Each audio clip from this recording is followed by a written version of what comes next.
Seu Direito, o programa que cuida do consumidor.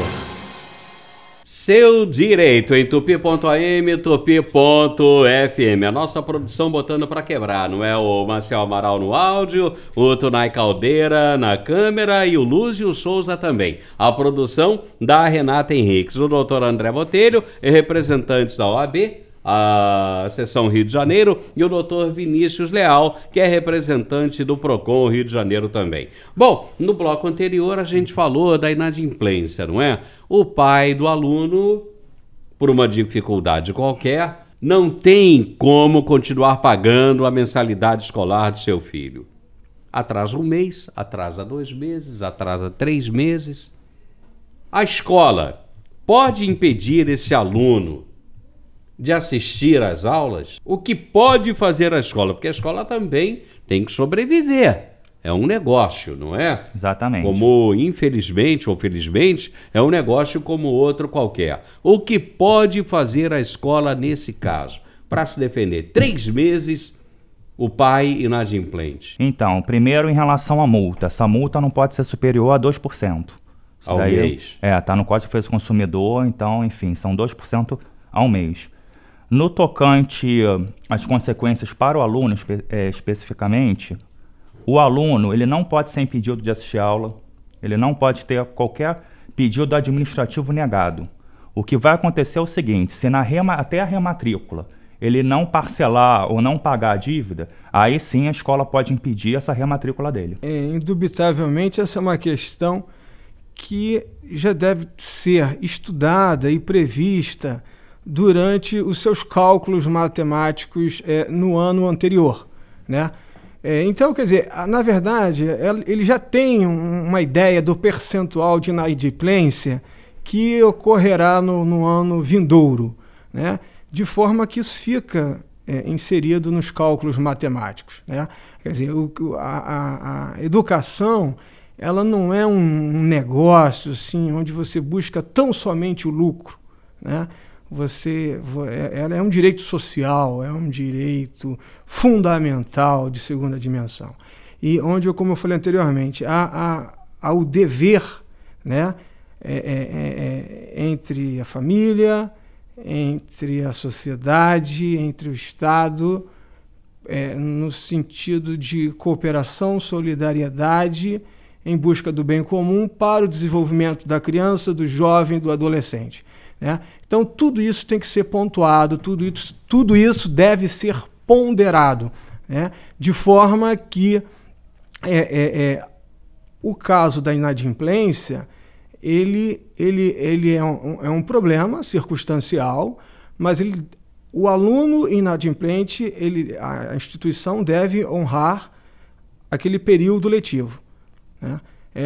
Ao final do período letivo, como o doutor André mesmo mencionou, no caso da rematrícula, é que ele deverá ter algum empecilho ali em se rematricular, caso ele não venha a firmar um acordo, como, por exemplo, parcelar a dívida. Se o aluno ou o pai do aluno responsável parcelar aquela dívida, ele está adimplente à luz do entendimento do PROCON, permitindo assim que ele faça a rematrícula. Quer dizer que o dono da escola já no fim do ano, na hora de fazer os seus custos, ele tem que levar em conta um percentual. Ele já tem mais ou menos a estimativa de um percentual. Eu tenho 50 alunos, 20 não pagarão as mensalidades. Não, aí vão atrasar. Não, 10. não chega esse percentual. 5. Não chega esse percentual todo. E aí ele já joga isso no valor da mensalidade. Sem dúvida alguma. A questão social, né? O local, o bairro, a cidade, né? O porte, a situação econômica, financeira das famílias, tudo isso, como eu falei anteriormente. Preparo dos professores. Tudo isso, como é que se diz? A relação jurídica hoje, as relações jurídicas, por mais simples que sejam, elas são extremamente complexas, né? Porque envolve aí N fatoriais, né? N fatores. Então, quer dizer, você tem que pontuar caso a caso. Uma vez um cidadão falou para mim: Haroldo, você não está satisfeito? Eu estudava numa escola particular lá na Penha. Meu pai, por uma questão qualquer, por um montão de filho, 8, E aí ele atrasou lá a mensalidade. E o diretor virou para mim e disse assim: Haroldo, você fala para o seu pai o seguinte, você diga para ele que é para te colocar numa escola pública. E foi assim que eu fui parar lá na Batistina Lote. Que eu fui estudar numa escola pública. Não tenho vergonha nenhuma de dizer isso, constrangimento nenhum, não. Com certeza. Isso daí não... Fui estudar numa escola pública. E aí faltava professor. E essa é uma queixa muito comum. Sim, que até hoje. Os governantes não cumprem a sua responsabilidade de oferecer ensino público de qualidade. Sim. O que obriga aquele que tem um pouquinho mais de condição a fugir para um colégio particular, doutor André. Exatamente. E como é que eu vou cobrar do poder público um ensino de qualidade? E aí? O poder público, eu não posso fazer nada contra ele. Contra o dono de um colégio particular privado, eu posso fazer tudo. Contra o poder público, eu não posso fazer nada. Meu filho tem ensino ruim, professor ganha mal, e contra eles eu não... Prefeitos, governadores, presidentes da república, contra eles eu não posso fazer nada. E aí? Ou posso? Infelizmente, hoje em dia, o único jeito de modificar esse panorama é através do voto, né? Porque isso também depende muito do poder executivo como um todo, né? E até também do legislativo no que tange a estar configurando leis até de incentivo ao estudo e para estar colocando esse cenário um pouco mais favorável. Agora, em relação às escolas públicas, realmente é muito complicado, Aru.